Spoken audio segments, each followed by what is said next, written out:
Life में क्या रहता है, मुसीबतें आते हैं परेशानियां किस तरीके से आते हैं। ये रास्ता है लाइफ का, क्या है रास्ता। जहाँ पे एक इंसान जा रहा है। एक इंसान जैसे मुझे इंसान कैसे बना वरना भाई जान जा रहा है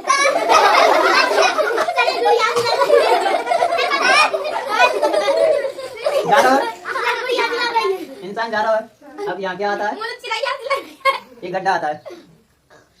क्या सही नहीं है गड्ढा, ये होना सही है। छोटा वाला गड्ढा आता है। अब ये जैसे चलो या टाइम लगो, मान लो 15 मिनट लगे, 10 मिनट लगे, यहाँ तक गड्ढा में लो जा रास्ता में। आगे रास्ता क्या था, इधर को जाना था, वहां गड्ढा देखो, वो जैसे इधर को मुड़ गया। किधर को मुड़ा, नीचे को। पर नीचे को रास्ता नहीं रहता, रास्ता ऐसे रहता है, ऐसे फिर इधर को गया, फिर इधर को गया, तो रास्ता गया। तो यहाँ से फिर इसको दोबारा टाइम लगा, फिर यहाँ इसको इतना बड़ा गड्ढा मिला। डिब्बा नहीं, नीचे जमीन में ऐसा मिल गया। फिर इसके बाद इसने देखा यहाँ गड्ढा, फिर और गया, फिर इसको एक और बड़ा गड्ढा मिला। फिर इसको फिर इधर गया, यहाँ से किस साइड मुड़ा, वो उस साइड। फिर इसको इधर और बड़ा गड्ढा मिला, इतना बड़ा। क्या ये गड्ढा था, ये गड्ढा था, ये गड्ढा था, ये क्या था, गुड्डा। ये भी एक तरीका क्या था, गड्ढा था, बड़ा वाला था पर, ठीक है।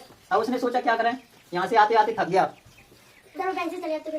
दूसरा, अगर वो इस रास्ते से जाता ना तो इस रास्ते में कोई गड्ढा नहीं था, लेकिन ये शुरू में पड़ा तो उसे देख के क्या हुआ,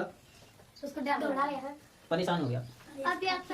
इसके बाद उसे टाइम होता चला गया और परेशानियां, गड्ढा नहीं है ये परेशानियां, गड्ढे जितने दिख रहे हैं ना, ये क्या परेशानी है। लाइफ में जैसे अपन चलते हैं, अपना टाइम पहले छोटे रहते अपन, 1 साल के भाई, 5 के भाई, 10 के भाई, 15 के भाई, 20 के भाई, 25 के भाई, ये क्या है भाई, जिंदगी है। शुरू में अपन ने प्रॉब्लम आते हैं, छोटे रहते बच्चे में प्रॉब्लम आते हैं, बिना पता ही नहीं रहे। फिर 5 साल के भाई, फिर छोटी छोटी प्रॉब्लम आते हैं अपन ने, फिर बड़े हुए और बड़ी प्रॉब्लम आते हैं। लेकिन अगर वे प्रॉब्लम से भागे अपन तो प्रॉब्लम तो और बढ़त जाएंगे। लेकिन अगर यही प्रॉब्लम अपन हैंडल करना सीख जाए, मान लो गड्ढा जाके से निकलना अपन सीख गए ना, तो आगे जो भी प्रॉब्लम आती रहे ना, उनको अपन क्या करते रहेंगे, हैंडल कर लेंगे। जैसे जहाँ पड़ेगी 5 साल की उम्र में, जहाँ पड़ेगी बहुत ही दिक्कत, मतलब पड़ेगी प्रॉब्लम आई जा, कौन सी, स्कूल नहीं जाते जाए। 1 साल की उम्र में तो बात पता ही नहीं, चलो 5 साल की उम्र में बात पड़ेगी बहुत ही, पढ़वे में प्रॉब्लम आने लगी। फिर मैंने पढ़ाई छोड़ दी, फिर पढ़ाई के बाद 10 साल को फिर काम कर, मतलब काम पे लगा दो, फिर काम में परेशानी आई, आ गई परेशानी। फिर काम के बाद फिर मैंने कोई भी काम दूसरा किया, वहां से छोड़ गए तो दूसरा और परेशानी आ गई। तो जैसे टाइम के हिसाब से परेशानी आती रहेंगी। अगर ये यहाँ से पढ़ाई के टाइम पढ़ाई कर लेगा, आगे चल के दूसरा काम करेगा, जैसे नौकरी वगैरह का कुछ भी, तो उस काम को भी अच्छे से करेगा, तो काम उसको आसान लगते जाएंगे और खुद आगे बढ़ता चला जाएगा। जैसे जहाँ 5वीं में चुटौड़वा सीखने थे, इसको नहीं सीख पाया, फिर 10वीं में भी वहाँ पे ना चुटौड़वा है, ठीक है। फिर यहाँ सीखने के लिए 10वीं का कोर्स अलग रहता है, यहाँ तो चुटौड़वा ही सीखने थे, यहाँ क्वेश्चन आंसर भी सुनाने हैं, चुटौड़वा भी सीखने हैं, ABCD भी सीखने हैं, सब करना है यहाँ पर। करना है कि नहीं करना, मैथ करना है। फिर इसके अलावा यहाँ पे और बड़े बड़े क्वेश्चन भी रहेंगे, एग्जाम भी देने पड़ेंगे, नौकरी की तैयारी भी करनी पड़ेगी, बहुत बड़ी नॉलेज आ जाती है। फिर ये तक तुम्हें कितने विषय आते, 5वीं में क्या विषय रहते हैं, 3 रहते हैं ना, हिंदी इंग्लिश और 5। 10वीं में कितने आ जाते हैं, 7-8 हो जाते हैं। एक समाज विज्ञान, विज्ञान, संस्कृत, हिंदी, गणित, पर्यावरण, समाज विज्ञान और विज्ञान हो गए। तो ऐसे करके 6-7 विषय हो जाते हैं 10वीं में। 12वीं में भी ऐसे 5 विषय भी, और इसके अलावा अलग से तैयारी करते हैं ना, तो वो और विषय हो जाता है। तो हर साल बढ़त चलते हैं। जहाँ में छोटे 1 लाइन के क्वेश्चन आंसर मिलते हैं, बिल्कुल छोटे छोटे, जहाँ में आपको 2 लाइन के क्वेश्चन आंसर मिलेंगे, तो जहाँ में और क्या करेंगे 10 लाइन के, जहाँ 15 लाइन के बड़े बड़े क्वेश्चन आंसर याद करने पड़ते हैं। अगर यहाँ छोटे छोटे क्वेश्चन आंसर करते रहते तो ये आसान लगने लगते ना।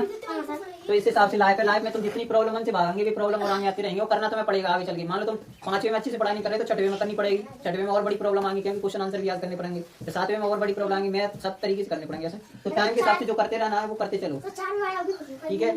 परेशानी आएंगी, परेशानी से वो मत करो, कोशिश तो करो कम से कम करनी है कि नहीं करनी, आ गई समझ में। पहले शुरू में तुमने पढ़ी नहीं आती, तुमने कोशिश करी थी, अपन 2 को पढ़ा नहीं आते, तो पहले 2 को पढ़ी की कोशिश करी, फिर 2 से 3 की करी, 4 की करी, 5 की करी, जगह आते का तुमने पहले नहीं आते ना, तो वैसे ही अपन पढ़वे की भी कोशिश करनी है। आज एक क्वेश्चन याद करना है, क्वेश्चन एक दिल्ली सुनाओ, एक के बाद फिर 2 करवा लगा, 2 के बाद 4 पहले जीके 5 सुनाते जी, पहले 1 2 सुनाने आते पे भी।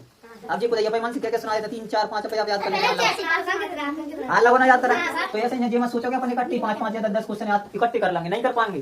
शुरू में अपन ने 1 से शुरुआत करनी पड़ेगी, फिर वहीं 2 पे आ जाएंगे 2 क्वेश्चन, फिर 2 के बाद 4 सुना सकते हैं, 4 के बाद तुम जितने सुनाओ 10 सुना सकते हैं, 20 सुना सकते हैं, ऐसा करना पड़ेगा। अब तुम एक ही नहीं सुना पा रहे तो फिर एक भी नहीं सीख पाएंगे, ठीक है। कुछ भी करो, एक सवाल करवाना आना चाहिए। मान लो मैंने एक सवाल दो तो बात करना है, तो एक पहले आना चाहिए, जोड़ आ रहा हो तो जोड़ करो, घटाव आ रहा हो घटाव करो, गुणा करो, भाग करो, एक से आएंगे। अब तुमको 5 सवाल देता हूं, तो 5 में से कम 1 तो आना चाहिए कि नहीं। 5 आ रहा तो अच्छी बात है। मान लो 5 जोड़ दे रहा हूं मैं, तो 5 जोड़ने में से 1 तो आना चाहिए। 5 भाग दे रहा हूं तो 5 भागन में से 1 तो सही करना चाहिए, आना चाहिए कि नहीं। अगर 1 सही नंबर लगेगा तो फिर 2 नंबर लगेंगे सही, फिर 3 नंबर लगेंगे, फिर आएगा सही कर लगेंगे। आ गई समझ में, स्टोरी समझ में आएगा।